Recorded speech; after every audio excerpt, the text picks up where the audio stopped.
Welcome to Second Table, where we discuss spirituality, philosophy, and psychology. I'm your host, Winston Janis.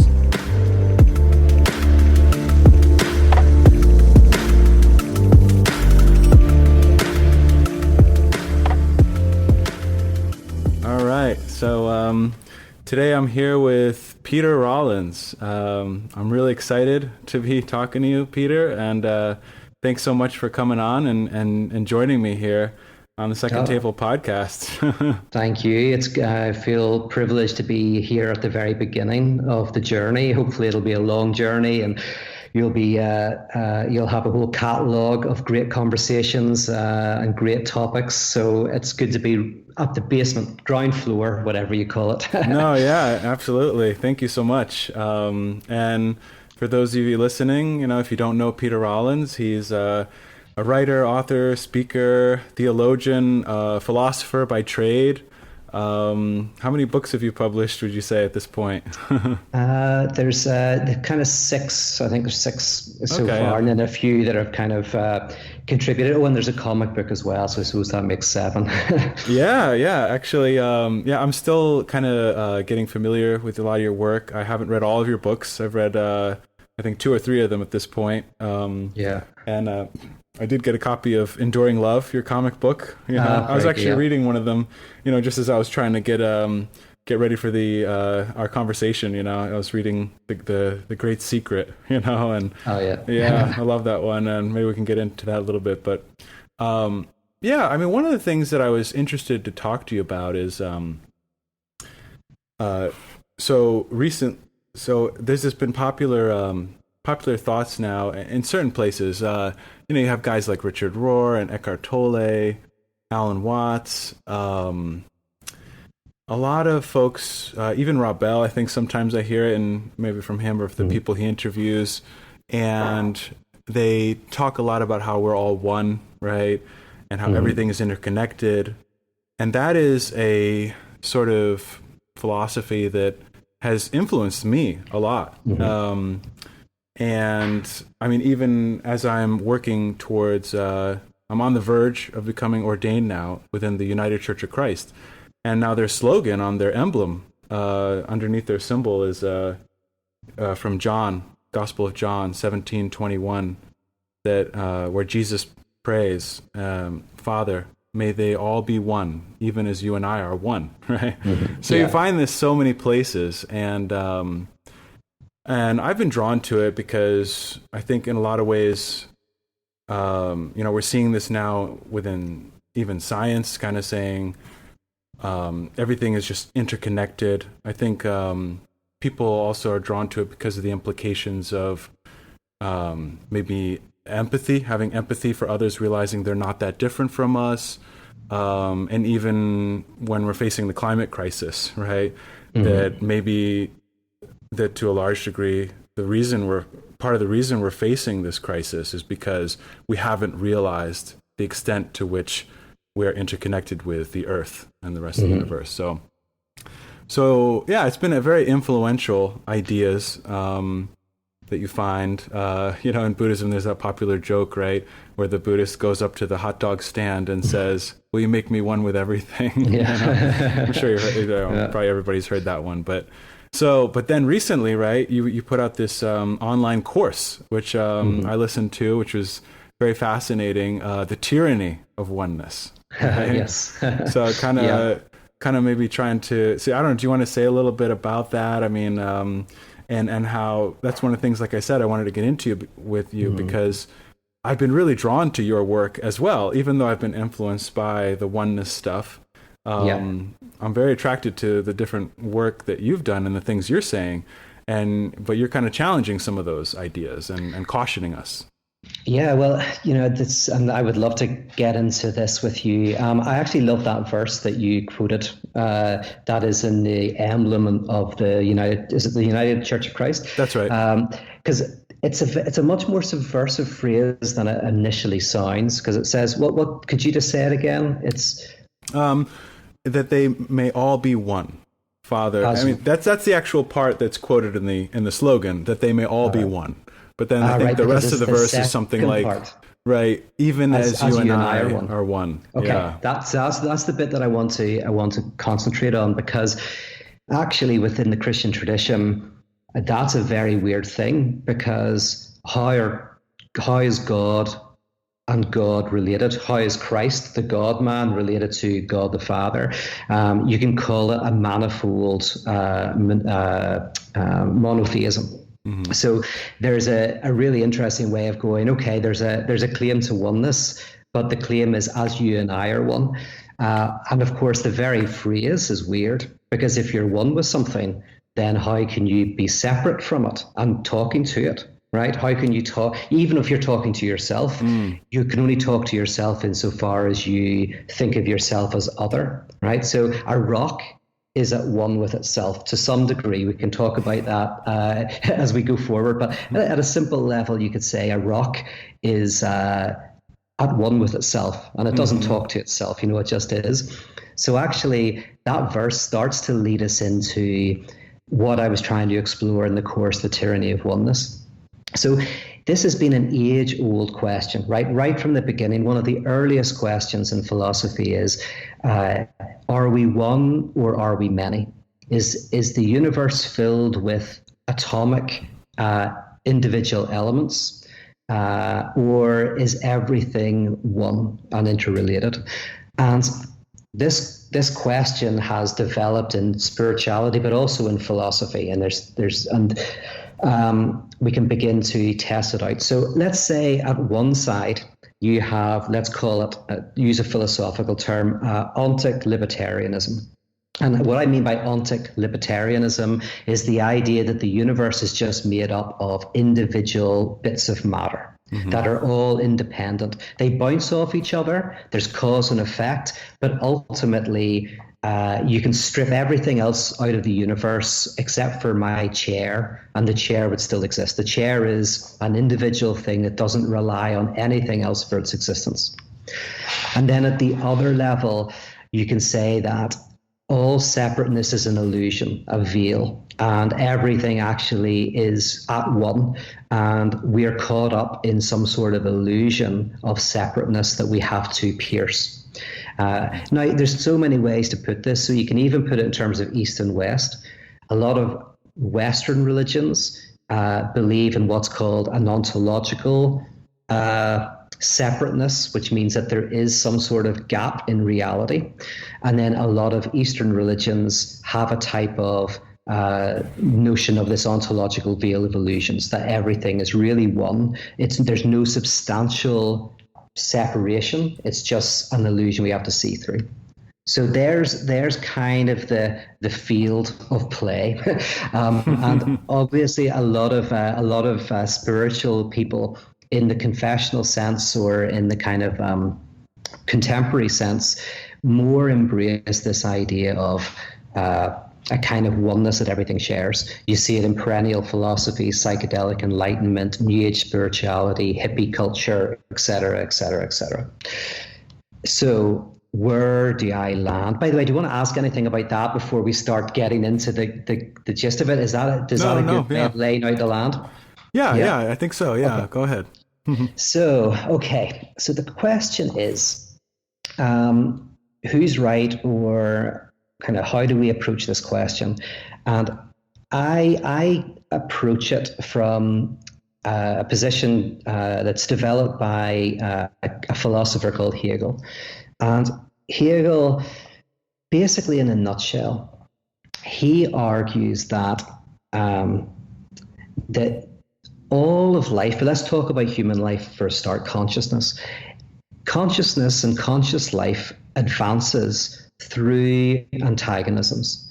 So even if you think about speech, whenever a child learns to speak, they generally learn to speak because they want something. They can't get something, so they have to articulate it. This happened to me when I was a baby. I didn't learn to speak for a long time, and they discovered that my sister kept getting me stuff. If I pointed at something, she would get it, and so I didn't have to learn to speak. And the speech therapist said, "Tell your daughter to stop getting Pete stuff." And as soon as she stopped doing that, I started to have to speak. Right. So speech arises out of a type of deadlock and a type of problem that it tries to solve. And that's how I know that very well as a father of 3 children. Even today, my 1-year-old daughter is pointing, at the slide or at the playground. She wants to go back up, do it again, or food, etc. So I know what you're talking about. Yeah. Oh, yeah, absolutely. Every parent sees this in practice. Now, I'm going to jump to the conclusion for a second, and then I'm going to jump back. Is imagine your kids were at one with themselves, right? Therefore, without any lack, any desire, anything to push against within or outside of them.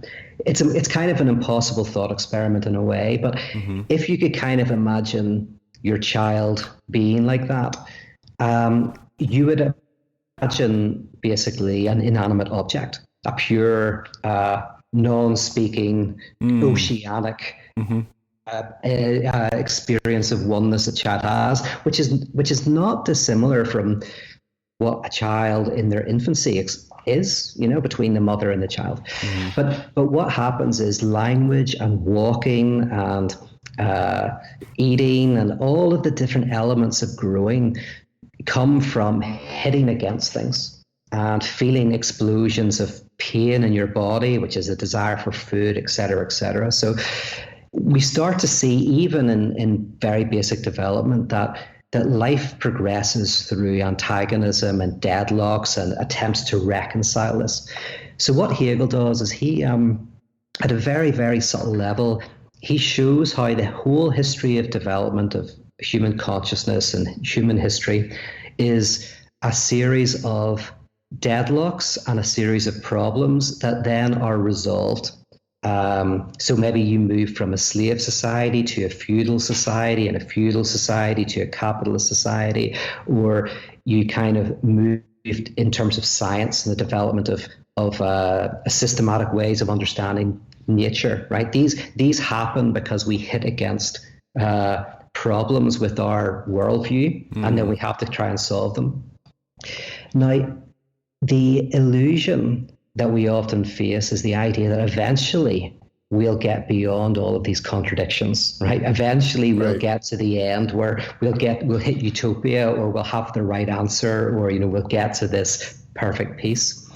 And Hegel's great development in philosophy was the argument that no, the highest insight is the insight that these contingencies and deadlocks are not contingent, that can be overcome, but actually are part of the very nature of reality itself. And so Hegel has this really interesting position. And it's not that the world is whole, or that the world is a complete, just individual atoms. Basically, if I want to do a word play in English, Hegel says the whole is at one with the whole. Right, HWHOLE and HOLE are one that the whole is holy, and the holy, and you can take that both. The secret of the lack of the secret. Exactly. The move from the secret of the lack to the lack of the secret is the world. The whole is like Swiss cheese, and that is actually not a result of an illusion, nor a result of some events that can be overcome. So in Christianity, confessional Christianity, there is a real separateness from the absolute, but it can be overcome. And in some Eastern traditions, they're more inclined towards the ideas to say that the lack is an illusion. And there's exceptions on both sides, but just broad brushstrokes. Right. Hegel is saying that that reality has contradiction written into its very heart. And this is why Hegel likes Christianity, because he says Christianity is about a type of oneness within the absolute, where the one experiences a not at oneness with itself. Alienation. And of course, this is the crucifixion, where Christ cries out, my God, why have you forsaken me? Which is not simply a poetic thing. Yeah. It's not simply a mythological thing. It's not simply a literary device. For Hegel, he says this is actually a bit of an insight into the very nature of reality itself. Yeah, I mean, it's really interesting, because the more and more I think about it and listen to you, my hunch is kind of that actually, so in the same way that right, there's different expressions of Christianity, and those can look, as we know, very different. Fundamentalism versus, I mean, I know you don't necessarily like the term progressive, right? But there's progressive Christianity, or, you know, different expressions of it. And well, yeah, it's orthodox, evangelical, fundamentalist, progressive, liberal. Yeah, absolutely. There's these. Right. Yeah. Right. So in the same way, I think that what I mean, I 100% agree with pretty much everything you're saying.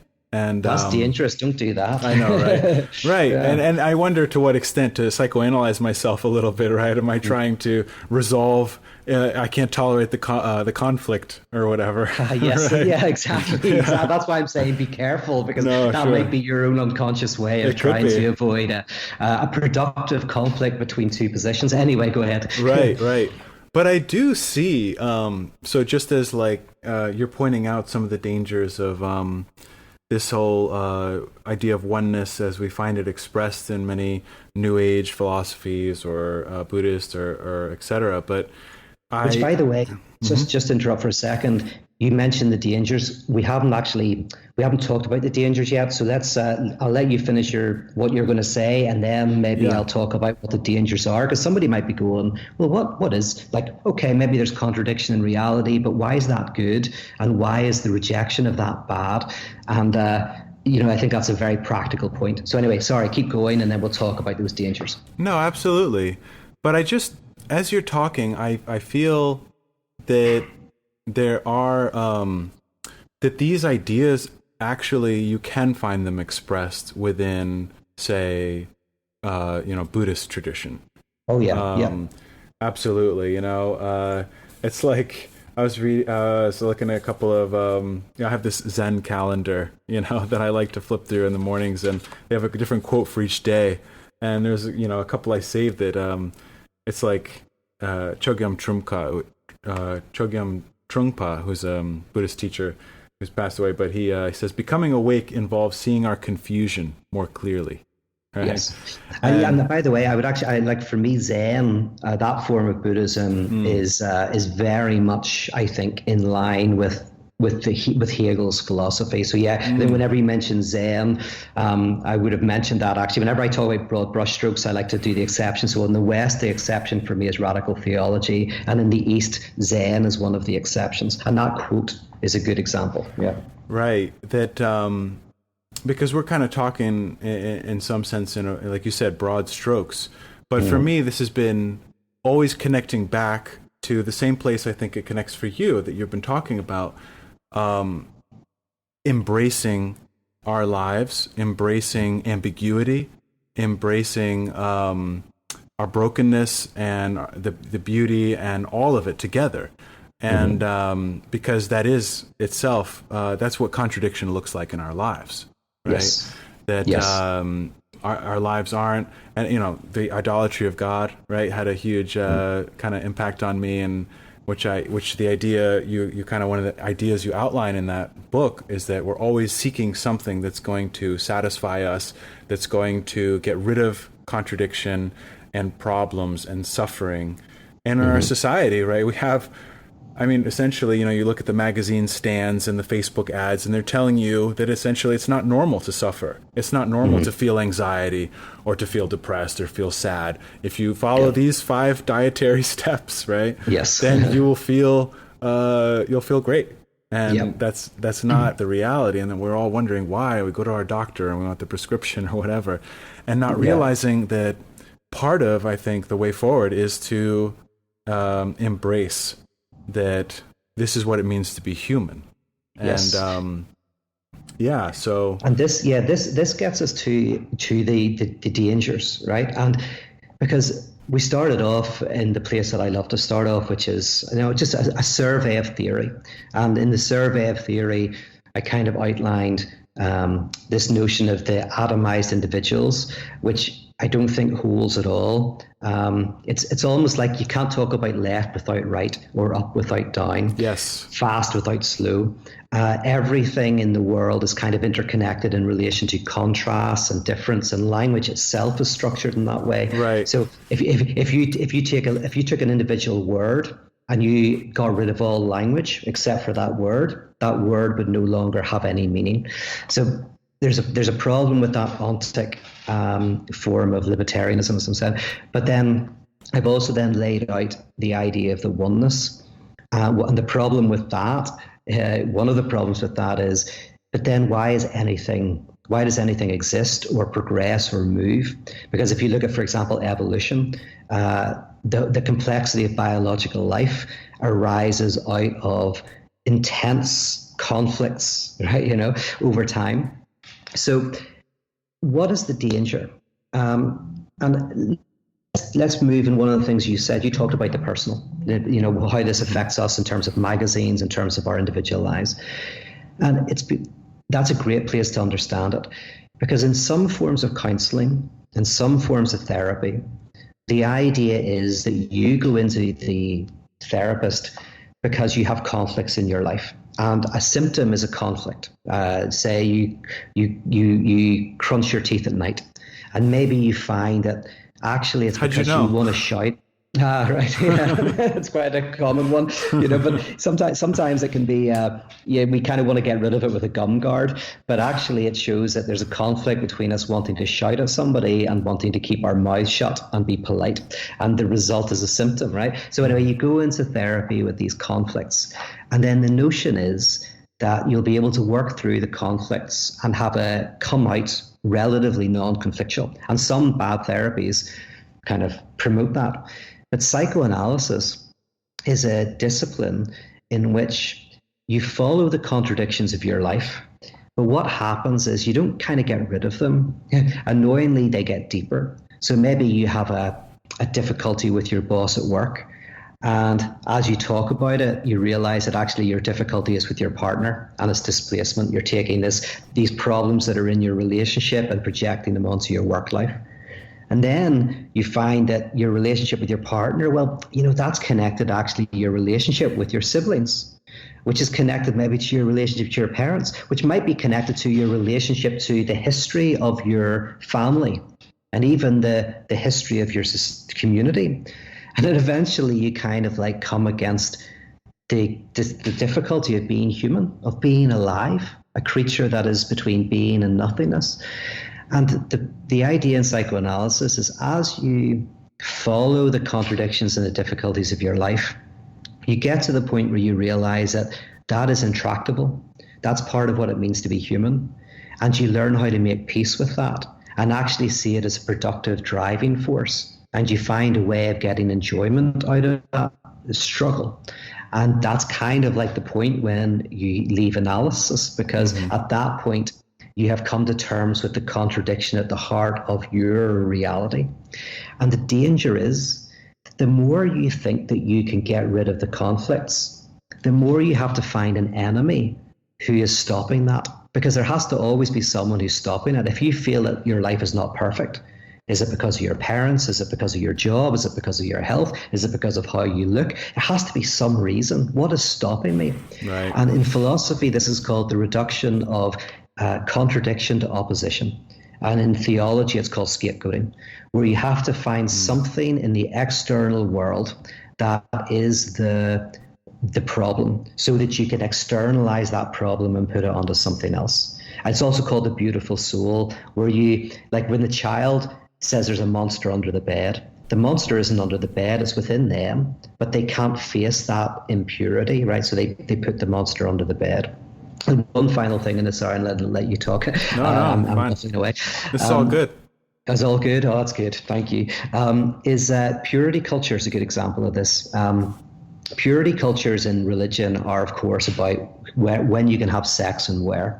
And purity cultures are all about pure and impure, clean and dirty. And dirt is just matter out of place. So if there's sand in a sand pit, it's not dirty. But if there's sand on your floor, it is dirty because it's matter that's not in its right place, right? And religions all revolve around purity cultures and also the problematizing of purity cultures. So the prophet is the one who comes and says, oh, the people you think are dirty, are they really dirty? And you say you're clean, are you really that clean? Right? And, and reintroduce a little bit of muddiness, a porousness, right? But the problem with the oneness when it comes to practicality is we end up creating new purity cultures. And at the moment, we see a proliferation of purity cultures within the political world and the cultural world that are just actually replays of the religious purity cultures, which are actually even stronger than the purity cultures that we saw within evangelicalism, or as strong at least. And that is part of the danger of this type of communication. It is honestly, all these fascist leaders, you find they're poets or artists. You know, there's whether it's Stalin or Hitler or whatever like that, you always have to have the poets, the pure. The more pure you think you are, the more you externalize the dirt, and the more extreme you create as an enemy. Like you create these extremes. It's called splitting. You ultimately make the world into like a cowboy and western movie of goodies and baddies, right? That's the ultimate thing. And this whole notion of embracing the whole within the whole, the contradiction within reality, is a way of avoiding this purity culture, of embracing the fact that we're all implicated to some extent within a society and within the world, and that as we come to terms with that, we will become healthier people. Mm-hmm. Excellent. Yeah. No, absolutely. And it all makes me, though, like I said, I keep coming back to this idea that maybe, so I agree with you, but I think I think the oneness thing, maybe done right, doesn't necessarily contradict what you're saying, if that makes sense. So you sound like Michael Gungor here. This is what Gungor says to me. I'm meeting him tomorrow and we're going to talk about this as well, actually. And I think you've got a point. And I think he has a point, because when I explain this, he says, and you're saying, oh, well, if we think of oneness theory correctly, can it encompass the reconciliation of unity and difference? And there is, and I will go a long way with you in saying that that's possible, but I want to be very precise about what that means, because honestly, I think that there's so much danger in purity cultures today. There's so much danger in oppositional thinking. You could actually argue that Christianity is not primarily about belief, or anything like that. It's actually about breaking scapegoating mechanisms. Sure. If you read, if you have, René Girard, for example, I think Girard actually is a very important theological thinker. He's an anthropologist, and a literary theorist, but actually his theology is utterly fantastic, because he kind of identifies that there's something central within the Jewish and Christian traditions that is not about belief in certain things. It is about breaking the scapegoating mechanism and embracing our impurity and the contradictions of reality. Yeah. I think like oneness done correctly or whatever, right? What comes to mind is, for example, like the yin and yang symbol, right? Where you've got black and white. No. Keep going. Okay, I got keep going. well, now I'm curious, right? You gotta, but you got these two opposing things, and you got the light within the darkness, and you have the darkness within the light, and they are encompassed within the same symbol. And so in a way, it's saying that, yes, contradiction is at the heart of reality, but that's how the system has to be. You're saying that we have to have the contradiction to develop language, to have evolution. You've talked about mathematics, and I've heard in other places, mathematics, biology, etc., that we can't get rid of the contradiction. The contradiction actually drives forward development and life, right? Yes, and so we can't get rid of it. So it's inherent, it's implied within the system. And okay. Go ahead. Right. And by the way, I'm glad you mentioned mathematics and biology, and obviously, and there's physics as well, because we could get to that in a minute, because that's actually where we can see the contradiction potentially hard baked into reality. So I'm glad you mentioned that. Yeah. But yes, why did I go no whenever you mentioned yin and yang? Now, it's more right. There's one big reason. Again, we're getting quite heavy here. This is great. I love it. Right? For me, this is a difference between Jung and Freud. right? So in the yin and yang symbol, especially as it's taken within kind of Western Buddhism and Western, again, let's call it Western Orientalism, is that the being and nothingness are equal.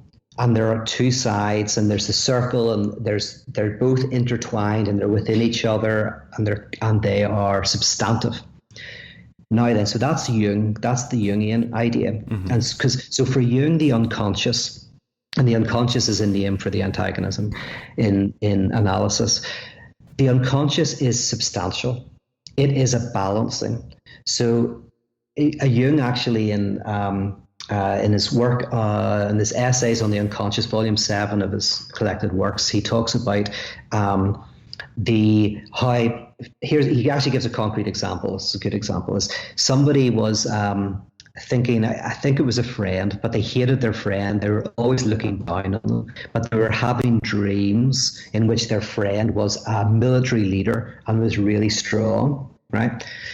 Now, Jung analyzed this as a type of balancing mechanism, that the more the person was going one direction, the more the unconscious was going to the extreme other direction to try to bring balance and unity. And he would also say the more masculine you are, the more the feminine will try to explode in some way to bring balance. The more feminine you are, the more the masculine will explode in some way. So when you read Jung, you see this balance of these two kind of forces, what he calls shadow and light, right? Masculine and feminine, what's they call the anima and the animus, all these notions, right? This is not what Hegel is talking about, or Freud. Freud says the unconscious is not a balancing mechanism. It's not an opposite. It is nothing at all. It is the crack that is within the whole. So the example I often use is there's a city in Northern Ireland called, and it's funny, I was going to say what it's called. Well, it has two names. And during the Troubles, whichever name you called it, told the person whether you were from a Catholic community or a Protestant community. So if you called it Derry, you were from a Catholic or nationalist background. If you called it Londonderry, you were from a Protestant or Unionist background. And so if you were walking home at night and someone said, what do you call the city? You were in trouble, because if you say Derry and the people who stopped you were loyalists, you could get beaten up or whatever, and vice versa. Jeez. Now, so the interesting thing is there was one city, only one city, but with two names. And eventually, journalists would call it Derry/Londonderry. So it went from Derry or Londonderry to, whenever they talked about it on the BBC, they would say Derry/Londonderry. And then there was a radio host who called it Stroke City. He broke it down. He just called it Stroke City. And that is a great definition of the unconscious in the Freudian sense, which is there's one city, there's not two cities, but it's a city that is divided within itself. It's a city that is not at one with itself. So that's why, and again, it's not a big thing, but I do want to be precise, because this is when we lack precision, we can kind of go in different directions. And I just want to make the difference between Jung, who has that light and dark balance, and Freud, who says, no, all there is the one and a slash through it. All there is the one and a crack, a fissure. And the fissure means the one is not at one. The fissure isn't substantial. It is a pure negation. That means that the one is not at one with itself. Now, again, that's all very abstract, but there you go. That's why I kind of wanted to hesitate. Yeah, I mean, I'm just wondering, like, okay, it does seem sort of subtle. You know? It's very subtle, but it plays out in big ways. So say Jordan Peterson as an example. He is a Jungian, and so whenever you hear him speak, he's very ill, so he hasn't been doing stuff for a while, but you always hear this notion of balance. And he's very famous for saying clean your room, but he has said on occasion that if you have a very clean room, you should dirty it a little bit. I mean, he doesn't say that as much because I think he's obsessional, but if your room's too clean, then you need to bring a little imbalance. Like, you don't want your house to be like an Apple store. My apartment is like that. I'm very, very clean. It looks like no one lives here, you know. So I probably need to introduce a little bit of dirt into the place. So and so he's always talking about light and dark, chaos and order, masculine and feminine, and all of that. But that means that balance is what is possible and what is required, and imbalance is kind of what is to be fought. But within the Hegelian Freudian frame, you go, there is no balance. And actually, the trick is to become comfortable with the lack of balance. Okay. Well, I wonder what then are the dangers of that as well, right? Yeah. Because I think it's in our nature to want to work towards balance. Yes. I mean, you talk about the troubles, right? It's like when we have conflict that is too intense, I mean, we all recognize that that's sort of not good. It seems to us as not good when we're killing each other and we're at war. And, I think of, Martin Luther King and trying to end segregation and, and trying to call people to recognize, hey, we're all human beings. We're all, living this life together and interconnected. So, I think Martin Luther King. I think Martin Luther King was definitely before near the end of his life. He became much more Marxist, and he was assassinated. So he was. I don't think he's a oneness type thinker. But anyway, I have to decide the point. But I hear what you're saying. Here's the issue then. Okay. I think you're absolutely right. And this is what Hegel says, is that basically society, and by the way, Hegel is not a progressive, because to be a progressive is to see the world as, making progress and going in a certain direction, right? And if you're a progressive, then you kind of know the right direction. You can plot where you've been and where things are going, and you can think that you know where everything should be, right? So progressives know. Hegel was an apocalypticist. And what I mean by that is an apocalypse is where you don't know what's going to happen next. You don't know what the future holds. All you can do is expose the contradictions that currently exist, engage in critical dialogue with others, and through that engagement, new worlds will come into being. So it's kind of like what can be called a non-teleological development. This is actually, again, evolution is an example of this. Evolution is a non-teleological development. It is the clash of conflicts that erupts into new things.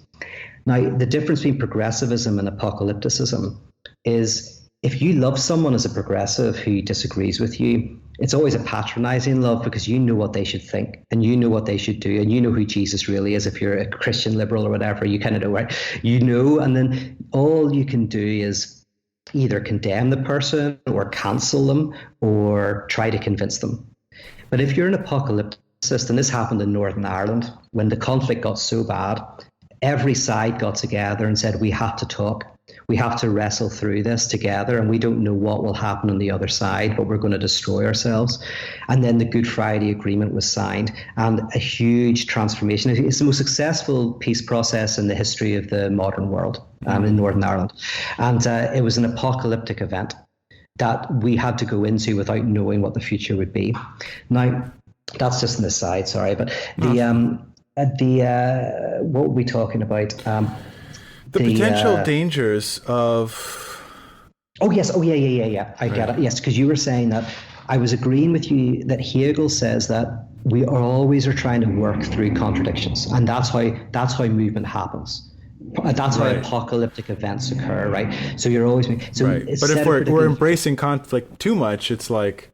Right, it's almost like are we idealizing it, or something like the potential? Right. So the idea of dialectics is it's not about embracing conflict or anything like that. In truth, it's simply about going so deeply. So if you're a biologist, for example, the idea is that you study a biological organism so deeply that you begin to see its inner antagonisms and conflicts and how that has changed it over time, right? So that's what Darwin did with his first kind of stuff in the Galapagos Islands or whatever with the finches. Some had longer beaks and some had shorter beaks or whatever. So the notion is you don't look for the conflict, you don't embrace. The idea is every position that is put forward, every solution that is put forward ends up having some sort of conflict. And as you try to work through that, you move forward. But here's the Hegelian position, and this is where I'm differ from you potentially, or not differ, but this is where I'm saying it goes. The name for this in different disciplines is different. And so we'll talk about politics, because the name for this in politics is democracy. Democracy is the point at which the conflicts within a society are not resolved, but they are so dispersed and embraced that movement can happen within a society, often good movement, sometimes not. I mean, that's the difficulty with democracy, is, as Winston Churchill said, is terrible, except when you compare it to all the alternatives. Like democracy can lead to difficult things, and it could lead to our destruction. But if you try to take that dirty dimension out of democracy, you'll be left without democracy, right? Every time someone tries to take the danger out of democracy, they take the democracy out of democracy. Right. But the point is, democracy is this kind of it is what Hegel would call the reconciliation of unity and difference. It is, and so I would say the name for this is different in every discipline, right? In physics, it can be called quantum mechanics, and in psychoanalysis, called the cure. But just in politics, democracy, you can see democracy is not the solution to an antagonism. It's making the antagonism productive. Does that make sense? Yeah, I think the reason why I feel like what you're saying keeps kind of, for me, coming back to the oneness thing is because, so like in Enduring Love, right? This really caught my eye at the end. There's just this one quote by this spirit animal, right? That wants to, I mean, I won't go into the story, but to know what it is to have, we must know what it is to lose. I mean, yes. You've said that often, and I feel like that was such a huge thing for Watts, right? You cannot know black without white. You cannot know up without down. You cannot know self without other. And that even when we're talking about God, God, in a way, had to, I think this is also what Watts was trying to say, God had to alienate from God's self in order to experience being God at all, right? Yes. And I think that's, articulated in the story you told. And I've seen that in different places, and that idea has been so influential to me. And I feel as though, so we're talking about that you cannot know black without white. So in other words, I feel as though that implies the one, in other words, is built into the system. Contradiction is built into the system because it's necessary, that you can't have the yin without the yang, right? And I kind of hear what you're saying about balance a little bit, I think, but that you have to, in order to have a world at all, we have to have this contradiction. And so to me, that kind of implies a certain kind of oneness, right? Because if like you said, if we did just have the yin, then we don't have a world. If we had just the yang, then we don't have a world. We have to have the contradiction, the struggle, everything you're talking about. And because we need those two things, though, it still kind of implies a sort of a oneness, because the black cannot exist without the white, and the white cannot exist without the black. But that's the difference. You've got to understand, so we have, and this is a difference between kind of and this is why we're doing this. It's a difference between, kind of thinking about things in an everyday way and then thinking about them in a philosophical way. I think you're saying two different things. So in one sense, you're saying about balance, yin and yang, right? The light and the dark together bring a balance. But at the other side, you're saying there is contradiction. And honestly, it's not even that so they can be, they almost go what is the point of trying to distinguish between them? I could hear your listeners right now going, well, what's the difference between balance and contradiction? What's the difference between a yin and a yang, kind of together, when these come together as a whole, and the idea of a slash, deadlock, or a fissure, or a deadlock within reality? And on an everyday level, when you're doing your shopping, there's no difference. When you're watching Netflix, right? Good to know. But we're getting to, I think, and this is what I love, but this is great, we're getting to the core of what it means what salvation means, actually, of what the cure means, of what it means to be healthy, what it means to have a political system that works, what it means to have a scientific system that works, what it means to have a personal life that works, right? And the reason why I want to kind of parse them out, I think basically I want to agree with you. I do want to agree with you that Hegel is talking about the whole. I mean, when you read the book, I've got it sitting beside me here, his Phenomenology of Spirit, he's all about the whole. So he's all about similar. And to be honest, I don't know much about Alan Watts, but the quotes that you did of Alan Watts there, I like a lot, because this idea of an alienation within the absolute, I think, is one of the greatest insights that we kind of like early thought came to. So I want to agree with you about this notion of interconnectedness. What I want to parse out, Bob, is that there is a difference between the notion of a balance between opposite forces and a contradiction. And let's take it in relation to sexuality, for example. So when sexuality is seen as a balance of opposites, then we, of course, have masculine and feminine. When you have contradiction, then you have the notion that sexuality are various attempts to, this is where we're going to get a bit maybe off topic, sorry, but sexuality and psychoanalysis is about kind of coming to terms with the lack. And masculine and feminine are two of the ways to do that, but actually because it's about different ways to embrace the lack, then they can also fragment into all sorts of different kind of ways, you know. So there is this difference, and the reason why I think it's important is because if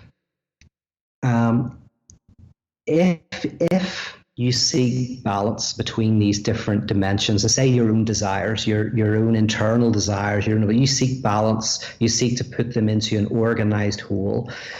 Again, I think that when you're not able to do that, then scapegoating starts to exist. It comes in, purity comes in. There's always, like, so even, not that I'm using an extreme example here, but just because it's simple, is within Mein Kampf.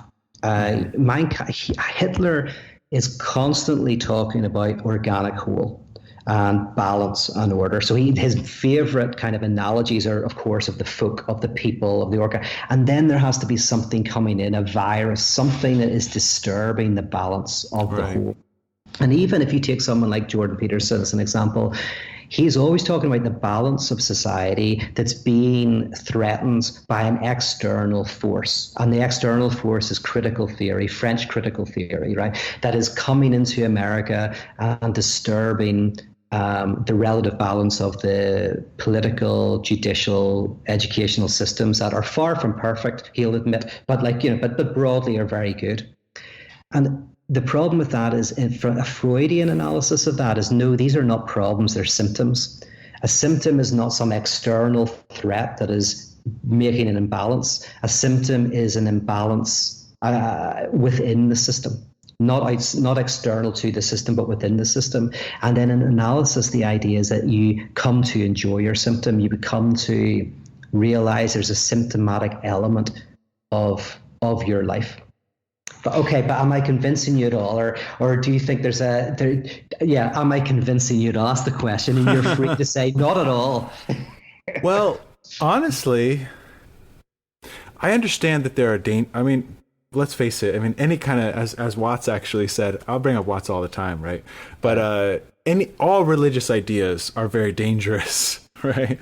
It kind of doesn't matter what they are, and so I understand and appreciate the need for precision, because I think that the implications of ideas, that's one of the things I was impressed by, like within the Buddhist tradition. Apparently there's this ritual of some sort. I'd have to go back and read where I found it, but I think it was actually Richard Rohr that was talking about it, but where different people will come around and challenge a potential monk or something like that and say, tell me all of the potentially good things, but also the potentially wrong ways of interpreting these ideas, these concepts, these doctrines that can be destructive, that can be harmful.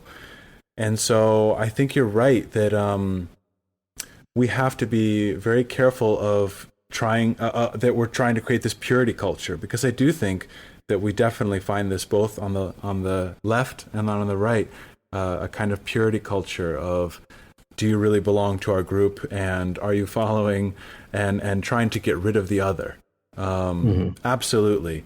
But I think what I appreciate about Watts, what I appreciate about you, and a lot of other thinkers, and a lot of, ideas within Buddhism and Christianity, like you said, breaking the scapegoat mechanism.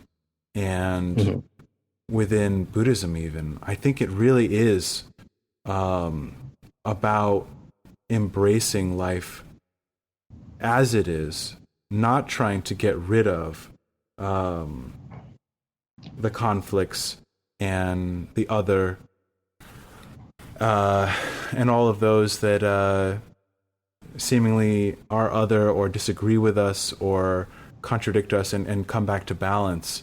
But in totally embracing, life as it is in this moment. I think the fact that that's what it comes back to, like the tagline on your book, you cannot be satisfied. You cannot know the answer, the secret of the lack. And I really do think that, in a way, like, I thought you'd really appreciate, there's this brief video on YouTube where Watts is talking about how, and this, it made me think of it because I was listening to the Fundamentalist podcast, the postponement of joy. I think you touched on in one of the episodes with Elliot Morgan, and Watts is talking about our whole society. It's like, okay, you go into preschool, and then middle school, and then grade school, high school, then you get into the right college, and it's kind of like this, come on, kitty, like, come on, let's, chase the carrot, right? You're going to get there. And this thing is coming. You're going to achieve it. You're going to achieve the thing that's going to make life great. And then you're going to get the right college degree. Then you're going to get the right job. And then you're going to get the right retirement package, and all these things.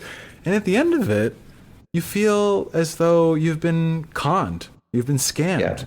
That all of this was, okay, so this is it. Now I've got my bag of money or whatever it is. And, you missed it. You missed the whole thing, because you're supposed to enjoy it along the way. And that's the thing. This is the, the Lacanian point, is that the weird thing is you missed it, but you didn't. So you didn't miss it because you were in it all the time.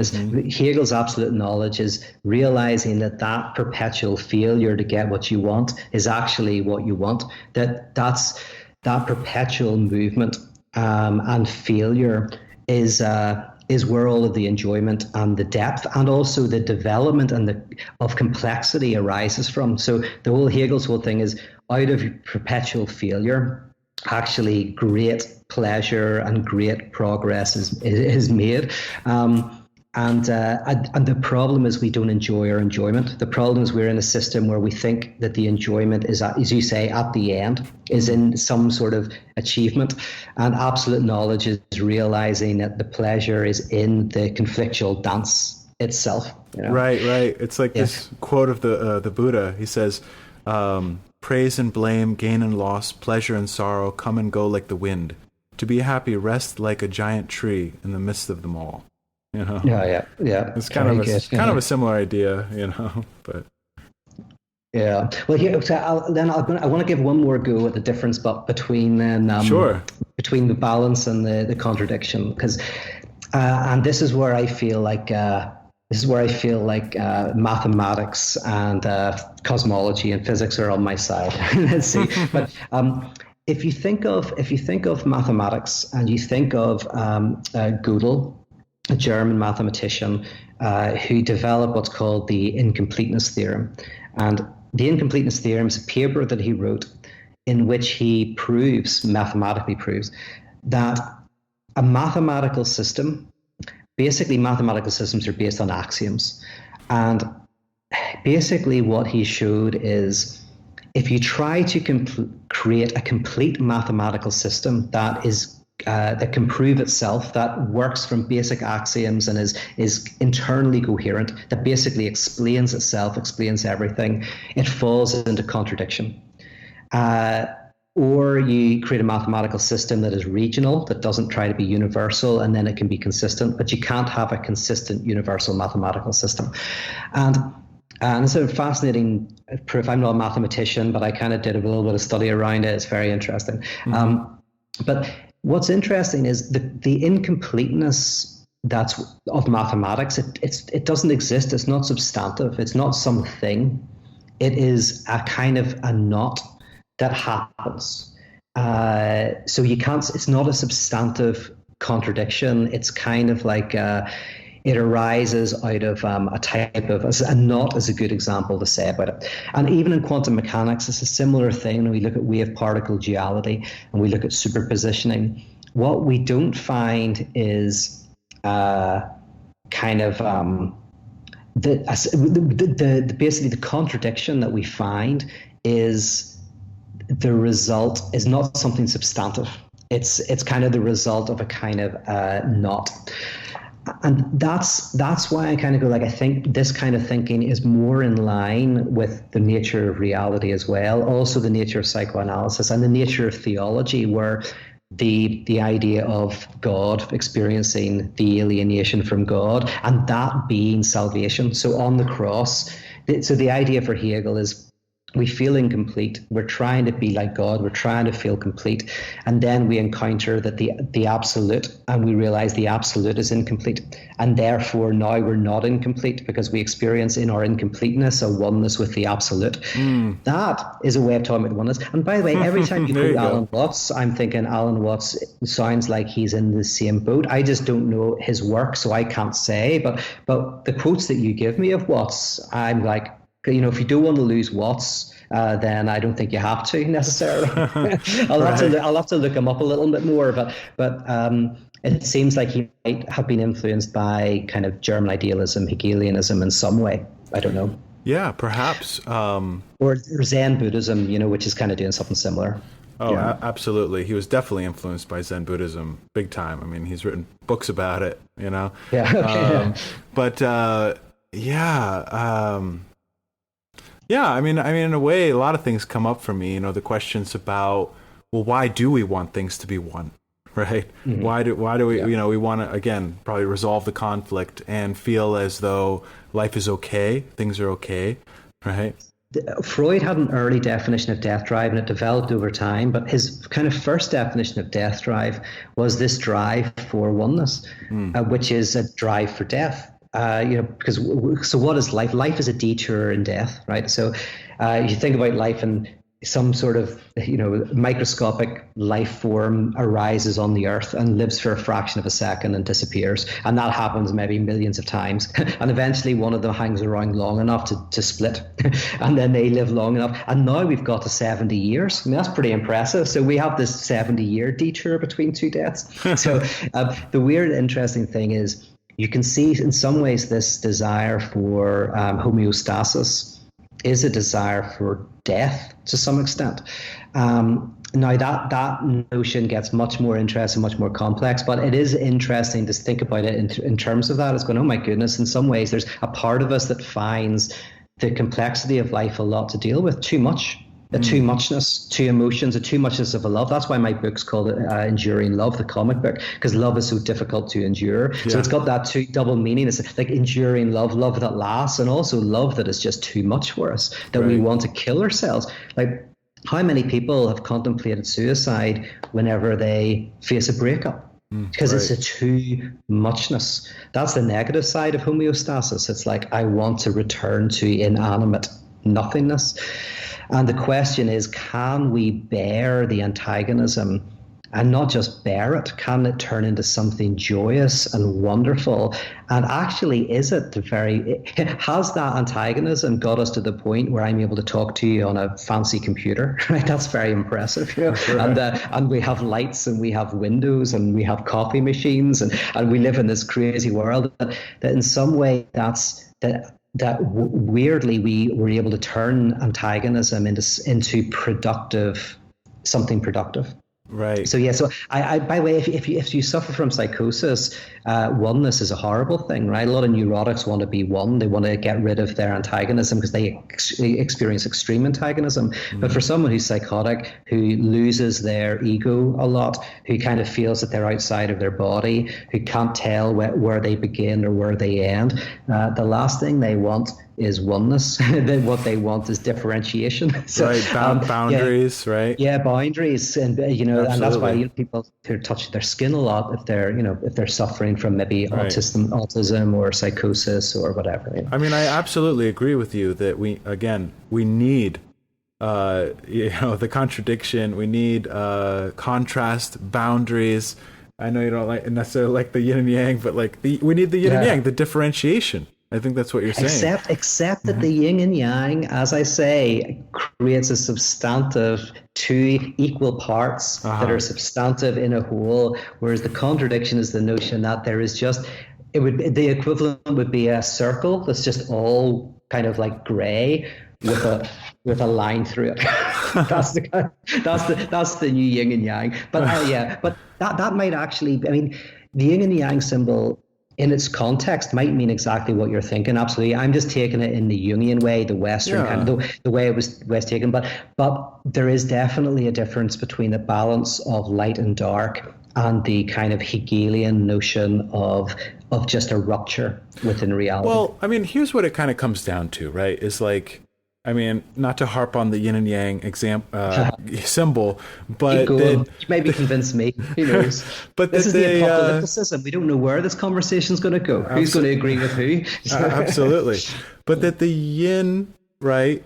That the yang, it's like we need to. We realize that the yin cannot exist without the yang, and the yang cannot exist without the yin, which once again you cannot know loss without gain or gain without loss, that these two things are in relationship to each other. And so what it comes, but you're substantivizing loss. That's what you're positivizing a negation. That's a philosophical crime, right? That's positivizing of a negative. You have to negate it. But here's a way of saying it then. Yin and yang, there's something else in the symbol, which is the line between them.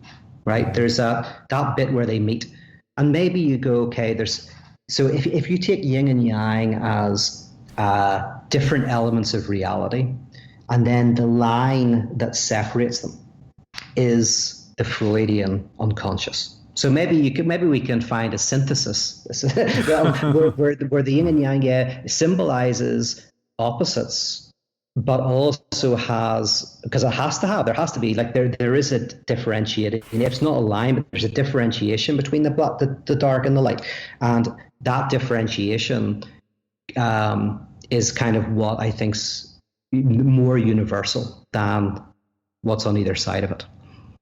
Now, absolutely. Now, but whenever I say, for example, you can't embrace say dark without the light, it's basically. It's like language, so words are strings of difference, and they're all a dictionary is made up of all these words that have no substantive meaning in themselves, but they mean something because of how they connect with other words.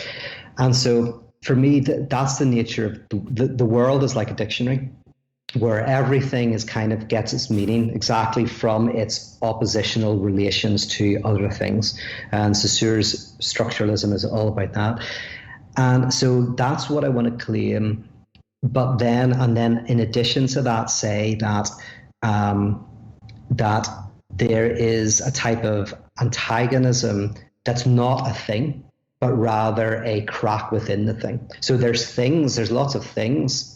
But and black and white are things; they are things. But then there is the crack that is not a thing. It's the kind of the rupture, and so yeah. So that's why I'm slightly different from Jung. That's why I reject Jung, because Jung wants the unconscious to be something. The unconscious is a substantive thing that balances. Whereas Freud, the unconscious doesn't exist. The unconscious is kind of just the name for the non-oneness of reality. But where we do meet, and I do think we meet, I mean, maybe I'm like you know, I just want to find it. So it's always a nice end to a podcast when two people come to agreement. But where I think that, you know, what I like in what you're saying is that the whole has to embrace a type of deadlock. And that verse that you started this podcast with, of I pray that the people would be one as you and I are one. Mm-hmm. The big thing there is within kind of Hegelian Christology, radical theology, the idea is that God is, it's called, I like to call it a manifold monotheism, right? It's a Trinitarian monotheism is the confessional way of calling it, but it's a kind of non-at-oneness within the one. And so there's a weird thing of going, I am one, or I can feel myself part of everything because everything is not a part of itself. If I could use one more example is just purely in psychoanalysis, they talk about when you separate from your primary caregiver, say it's your mother, at first you feel that you're separate and you're lacking something and you want unification with them. And you feel this alienation. But then the real progression happens when you realize you can't be one with your mother. You can't be everything for her and she can't be everything for you because she doesn't even know what she wants. Right? There's no simple thing where she wants a certain thing and so you can kind of be it. It's that she is just a conflictual human being like you. And that's called separation, where alienation is where you feel separated from the primary caregiver, and then separation. So alienation is where you feel like some sort of like apartness from the primary caregiver, and then separation is when you realize that they're apart from themselves. And then you go like, so I can't fulfill the other, and therefore I can embrace my lack of fulfillment and I can go out into the world and do stuff. And that I think is mimicked within Christianity. It's a redoubling of alienation that overcomes alienation, and Hegel calls it the negation of negation. Yeah. Gosh. Yeah, I mean, it's all very fascinating, you know.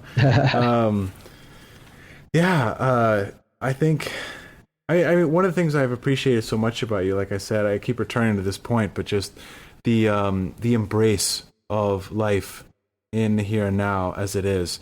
And in a way, I think that's a parallel to what I've seen in a lot of other thinkers I've been attracted to, and within Buddhism, kind of like life is to be found here in the present moment kind of thing, you know? And I don't know, maybe what you're saying in some ways is very different, but like I like Thich Nhat Hanh a lot, who's a very like wholesome sort of Zen master who is just saying he's sort of gentle in his nature. He's just appreciate the birds and the sky and your own breathing and the miracle of being alive in this moment, right? But there's different expressions as Zen masters too. Maybe I see a little bit more as like I don't know if you heard of there's this Zen master Gute, and there's a famous parable, Gute's finger, where there's a boy student, and every time Gute was talking about Zen and making points, he would raise his finger, right? And so the boy started imitating that and raising his finger whenever the master wasn't around, right? Just kind of pretending to be like him. So Gute, he heard about this, and so he said, okay. So he went over to the boy and he cut off his finger. and then the boy ran away screaming and in pain, and the boy and then Gute called out, and he said he asked him to stop, and the boy, as he turned his head to look at the master held up his own finger, and at that moment the boy was enlightened.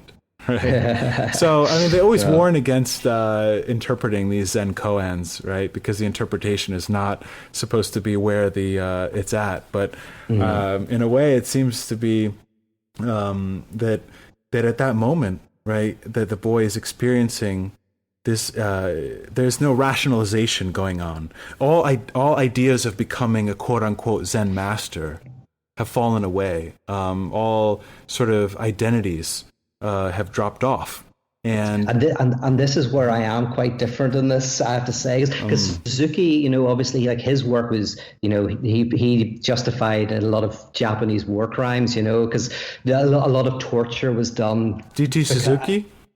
Some of his writings on in relation to Japanese militaristic stuff. I'll have to look at. There's a book called On Belief by Slavoj Žižek, but he kind of looks at Suzuki's kind of connection with the Japanese military, and a lot of it was, you know, it's not me that, you know, tortures. It's not me that kills the other. It's the sword that did it. You know, it's all of this kind of like, we're all at one, and I am at one with the tortured, and the tortured is at one with me. And he just talks about it in terms of the sword killing, but within Japanese. I think it was during the Vietnam War, you know, some Zen stuff was used to kind of help soldiers do things, from, you know, killing themselves and killing other people. That's not to say it's bad, because every religion, as I say, has its bad stuff. Right. But there is something in me that is a little bit nervous about the letting go of, you know, this all at oneness kind of talk. It kind of like there's a certain element of it that I think can be dangerous. However, I'm not critiquing Zen, I got to say, because I think Zen mostly, there's a lot of different Zen teachers, as you say, but I think some Zen is very much in line, like that quote that you did at the beginning. Some Zen is very much, and even koans are a good example of, I think, sometimes trying to kind of experience the contradiction that is within reality itself. Like you kind of eventually, it's almost Hegelian, because it's almost like you're always trying to find the answer. You're always trying to find the answer to the koan, and then you kind of like break through. Maybe you could read that in a Hegelian way as embracing that there is something contradictory that is at the heart of reality, and the koan is designed as a mechanism, as a practice to help you experience that. Right. Yeah, I mean, in a way, you know, I think I bring that story up because, in a way, I see your approach as being incendiary and sort of provocative compared to other styles, but also. Right. I mean, you've talked about, I mean, we probably don't have too much time to get into this, but, you know, when you were talking in the idolatry of God, the Pauline cut, and where all the things about dropping away of the separate identities, there's no longer Jew nor Greek, slave nor free, male nor female, etc. That there's only Christ, right? Yeah. As that sort of deeper self that we all belong to. So, and in that Pauline thing, Christ symbolizes the total negation. You know, Christ is the one who gave up all identity, kenosis, the kenotic event. So to identify with Christ is weirdly to identify with the negative. So yeah, absolutely. But that's all kind of in there, absolutely, in that kind of reading. Yeah, kenosis I think is very central to the whole thing. You know, and 100%. Yeah, you know. I think it's one of the greatest insights of Christianity is, and I don't think confessional Christianity has understood it really, is kenosis, and it's I think, like, philosophy has given us great concepts, science has given us great concepts, but one of the great concepts of Christian theology is kenosis. Anyway, keep going. No, absolutely. I don't know, maybe. I'm not even sure where to go from here. I mean, it seems like in a way we could keep talking forever. And I thought I'd find a lovely ending, and then we kept going. I thought the call back to the verse at the beginning, and then I said about that, and then it was like bam. So you could just cut it there, right? No, or if people have listened to this point, just pretend we cut it there, and it would be a very perfect. No, it was beautiful. I just I wasn't ready yet. Yeah, exactly. Well, that's good. Right. It's and that's probably more true of what we're talking about. There is no end. We can't have a nice bow at the end of this podcast. It's a great conversation, and all it should do is inspire us to have more conversations and go deeper into this. And so I think we should definitely do a part 2 of this. Yeah, I'd love that. Yeah, absolutely. Great. Brilliant. Awesome. Great. Well, listen, thanks so much. I really appreciate it being on the podcast. As I say, I'm very excited about where this is going. I think that your mix of philosophy, spirituality, psychology, and your own journey going into ministry, going into that kind of life, I think this is an important podcast, and I think it's one that I think will kind of be helpful to people. So I'm very excited to see where it goes. Thanks so much, Peter. It was a real pleasure to have you here and to talk with you. All right. Thank you. Bye-bye.